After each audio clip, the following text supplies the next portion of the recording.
What if the world's greatest disappearance mystery takes an unexpected turn? A young woman appears out of nowhere, claiming to be Madeleine McCann. She has the mark in her eye. She has no memory of her childhood. She says, "I am her." But what if all of this is a hoax? Think about the impact of these words on the family that never stopped seeking answers, on the investigators who have been chasing leads for years, and even on us, who follow every twist and turn. The truth can change everything or reveal something even darker. At first, it was just a regular social media post. Julia Faustina, a 21-year-old woman, wrote that she believed she was Madeleine McCann, the girl who disappeared in Portugal, and some comparisons with images of Madeleine. The intention seemed simple: to seek answers to questions she couldn't ignore herself. But what happened next was something she could never have imagined. Within days, Julia's statement went viral. Instagram and TikTok profiles began sharing her posts, disappearance experts were called to comment, and even major media outlets started covering the case. Some believed immediately, others criticized, and many were in the middle, uncertain, trying to understand if this was possible or just an attention-seeking attempt. To understand the impact of this story, we need to go back to the beginning. It was May 3rd, 2007, when little Madeleine, only 3 years old, disappeared from the apartment where her family was staying in Praia da Luz, Portugal. Her parents, Kate and Jerry McCann, were dining at a nearby restaurant with friends but kept their children under periodic supervision. When Kate went to check on the children around 10 p.m., Madeleine was no longer there. Only the younger siblings, twins, were still asleep. The disappearance mobilized the Portuguese police, Interpol, and agents from other countries, including the United Kingdom. Madeleine's face adorned newspapers, TV programs, and posters worldwide. Thousands of leads were investigated, hundreds of possible suspects were interviewed, but no definitive answer was found. Time passed, the searches dwindled, and the hope of finding Madeleine began to fade, at least for the general public. But for her family, the fight never stopped. Now, years later, Julia appears. Julia Faustina lives in Poland and claims she always felt something was wrong in her life. According to her, she has no memories of much of her childhood, and her family avoids talking about the subject. She also says she found inconsistencies in documents and questioned the origin of some old photos that didn't seem to match her current life. What caught the public's attention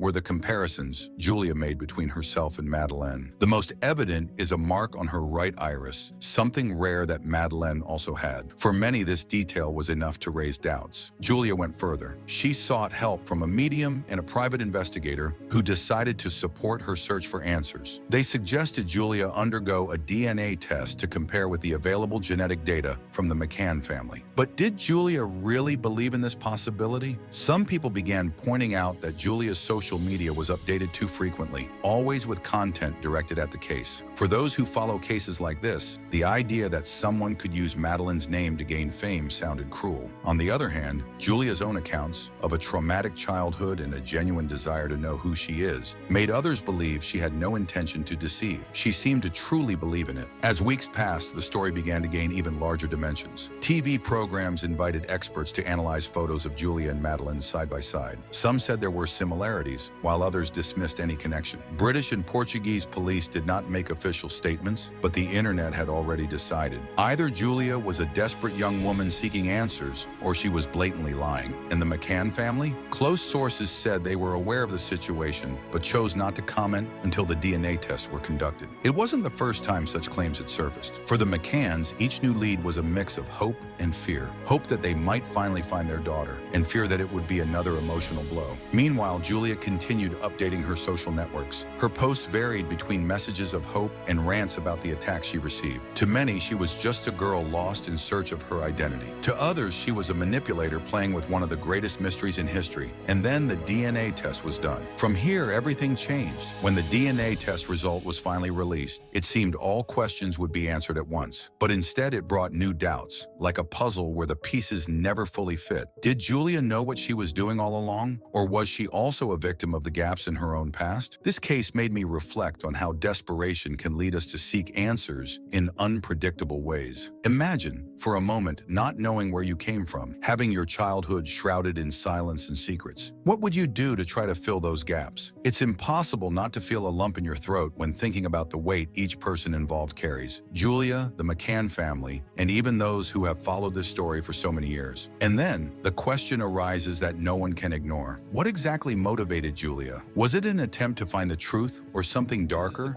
that she herself next part, where everything begins to gain a new perspective? When the DNA test came out, the revelation seemed simple. Julia Faustina was not Madeleine McCann. The straightforward answer seemed to bring an end to the controversy. But instead of closing the case, this result opened a new chapter. It wasn't just about who Julia wasn't. Now the question was, who is she really? And why do so many things in her story not make sense? At first, Julia seemed genuine. Her lack of childhood memories, the mark in her eye, and the apparent resistance from her family to answer questions about her origin created a compelling storyline. But as more details began to emerge, cracks in the narrative started to appear. First, Julia's relationship with her family came under scrutiny. According to her, her adoptive mother and father were always evasive about the past. Julia said that when she questioned them about her childhood, the answers were inconsistent or full of gaps. She mentioned not having photos from when she was a baby and that her birth certificate seemed suspicious. This made sense to those who believed Julia was Madeleine. After all, why would a family hide such basic information? But in interviews given after the case gained notoriety, Julia's parents presented a completely different version. They claimed her stories were false and that in reality, Julia had a long history of psychological problems. According to them, Julia knew very well who she was and where she came from, but was manipulating the facts to gain attention. They presented documents and old photos that, according to them, proved Julia was their biological daughter, born in Poland. These contradictions placed Julia in an uncomfortable position. On one hand,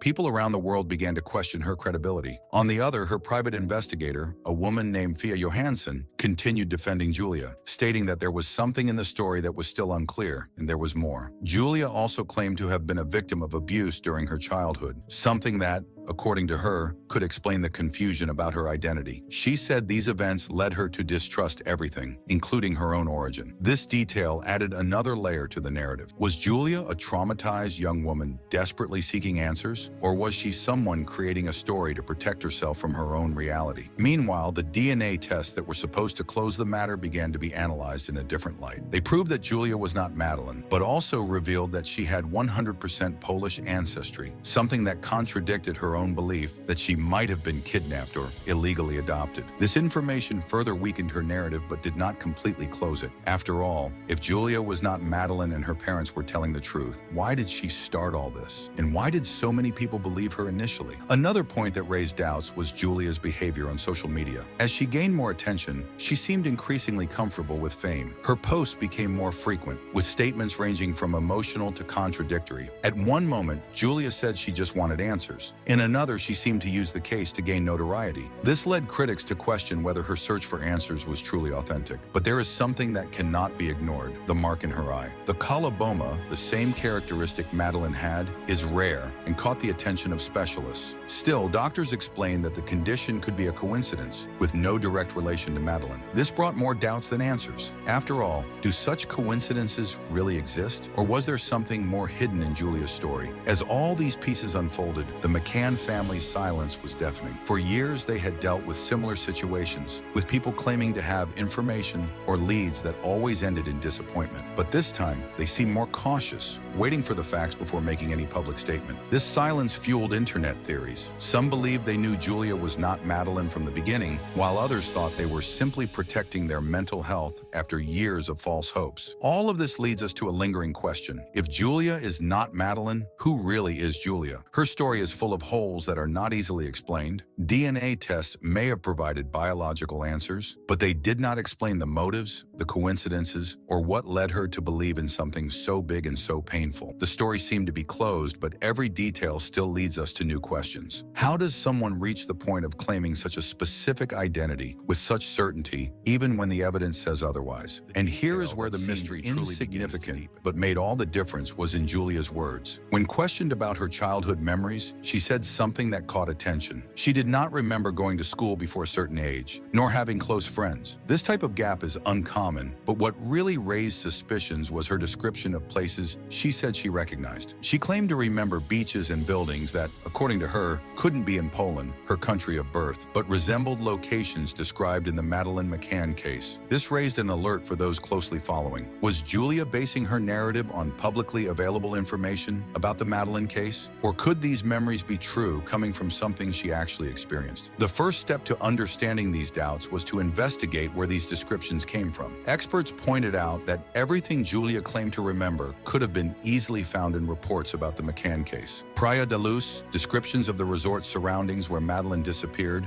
and even the room where she was on the night of the disappearance. All were widely publicized at the time. It was possible that Julia had absorbed this information over the years and believed they were real memories. On the other hand, the private investigator hired by Julia, Fia Johansson, argued that these memories were too specific to be just a coincidence. According to her, Julia did not have direct access to detailed information at the time she began questioning her identity. She claimed there was something deeper, something connecting Julia to a past she herself could not fully understand. But if she wasn't Madeleine, who was Julia? This is where theories emerged. The first one, and perhaps the most accepted, is that Julia indeed grew up in a problematic family and that the abuses she reported led her to question everything around her. Psychologists consulted by the media suggested that Julia's mind could have created connections based on trauma. This happens when the brain, seeking answers to situations of pain or confusion, creates a sort of narrative to justify the feelings. In this scenario, Julia truly believed she might be Madeleine because it made sense of the emotional void she carried. But this theory raises another question. If it was an unconscious construction, how did she manage to convince so many people, including an experienced investigator? This is where the second theory comes in. Julia knew from the beginning that she was not Madeleine McCann, but used the narrative as a way to draw attention to herself and the abuses she claimed to have suffered. This hypothesis gained strength when Julia's social media began to grow exponentially. With each new post, she gained thousands of followers and interactions, and her story made headlines worldwide. Critics pointed out that in many of her posts, Julia seemed more focused on reinforcing her own image than seeking genuine answers. Produced images, enigmatic captions, and even live streams increased suspicions that there was something calculated in her approach. But did that mean she was lying? On the other hand, those who believed in Julia argued that all this could be the behavior of a traumatized person trying to be heard. After all, her adoptive family described her as problematic, but never provided clear evidence that she knew who she was or that she was deliberately lying. And then we reach the point that truly divides opinions: the mark in her eye. Doctors and specialists explain that coloboma, the condition Julia shares with Madeleine, is rare but not impossible to occur in unrelated individuals. Was it really just a coincidence? Fia Johansson insisted it wasn't, saying it was the strongest link in Julia's narrative. But the DNA test proved Julia was 100% Polish, eliminating any genetic connection to the McCanns. Still, some people believed there was something unresolved. Julia had presented inconsistencies, but her pain seemed real. The simplest detail, something as small as a mark, became the center of all questions. But this mystery wasn't the only one raising doubts, because even after the DNA test, there were more questions than answers. And if Julia wasn't Madeleine, who was she? And what was truly behind this story? This leads us to the next point. So far, everything pointed to a simple conclusion. Julia Faustina was not Madeleine McCann, and the DNA test confirmed it. But there was something that didn't quite fit. It wasn't just the mark in her eye or the gaps in Julia's memories. It was the behavior of some people around her. A series of events began to bring to light a completely different perspective, something few were prepared to consider. It all started with a detail that went unnoticed during the first days the story gained attention. In some posts, Julia mentioned that she believed making her claims public, she felt something was wrong, as if someone was trying to hide the truth. This initially seemed to be a result of her anxiety or even her imagination. But after a few weeks, something unexpected happened. Fia Johansson, the investigator who was following Julia, revealed that during the period they worked together, they noticed strange movements around the place they were staying. According to her,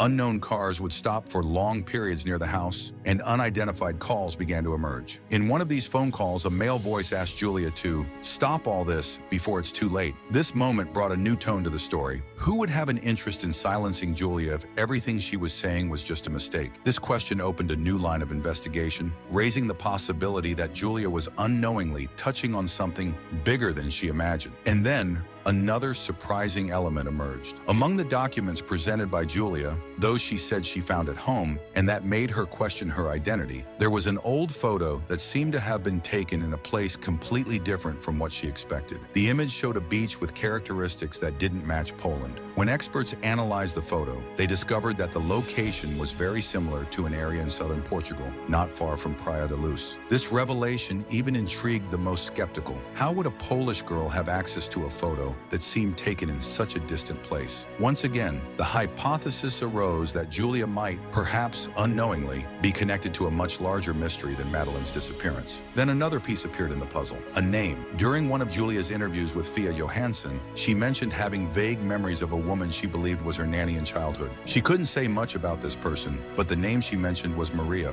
When Fia began investigating, she found that the name Maria was linked to an old child trafficking case that occurred in the same region of Portugal where Madeleine disappeared. This connection, though tenuous, was enough to reignite theories. What if Julia had been a victim of human trafficking in childhood and didn't know it? And if her confused memories were fragments of something that really happened? This hypothesis, despite being shocking, added new weight to the story, showing that perhaps Julia was caught in a web of mysteries she herself did not fully understand. But even with these new revelations, another question still hung in the air. Why now? Why did Julia decide to speak about it only after so much time? Was it a coincidence, or was there something or someone encouraging her to bring this story to light? This is where the story took another twist. One of the numbers that called Julia was traced to a company located in Spain, known for representing public figures. This information raised even more suspicions about what was happening behind the scenes. Was Julia being used by someone with their own interests, or was it all just a series of coincidences that continued to accumulate? Each new piece seemed to bring more questions than answers. Madeleine McCann's disappearance has always been a mystery full of theories, but now it seemed Julia had become the center of something even more complicated. And as all this was happening, the main question still echoed: who really was Julia Faustina? This story is full of twists, but with so many questions still unanswered. Julia Faustina is not Madeleine McCann, and the DNA test gave us that certainty. But what she revealed to the world touched on something much bigger than herself, a story of pain, mystery, and doubts that continues to echo. This journey made one thing very clear. Both in Julia's case and Madeleine's, the search for answers is much more complex than it seems at first glance. On one side, we have Julia, trying to understand who she really is, and facing the critical gaze of an entire world. On the other, a family living with the absence of their daughter and the weight of decades of theories, false leads, and broken hopes. Madeleine McCann's case remains a mystery, and while Julia's story has unfolded as a separate chapter, it reminded us of something important. The truth, as difficult as it may be to find, is always worth seeking. Now, I want to hear from you. If you've made it this far, comment below. I am part of this search for the truth. I want to know who is with me on this journey of mysteries and unanswered questions. And speaking of which, is there any case or story you would like to see here on the channel? Leave your suggestion in the comments. Your idea could be the next video we unravel together. If you haven't subscribed yet, take advantage now. This way you can follow the upcoming videos and not miss any new investigations. You'll find a video I'm sure you'll love. In it, we dive into another story full of mystery and emotion. Click there and continue with me in this quest for the unknown.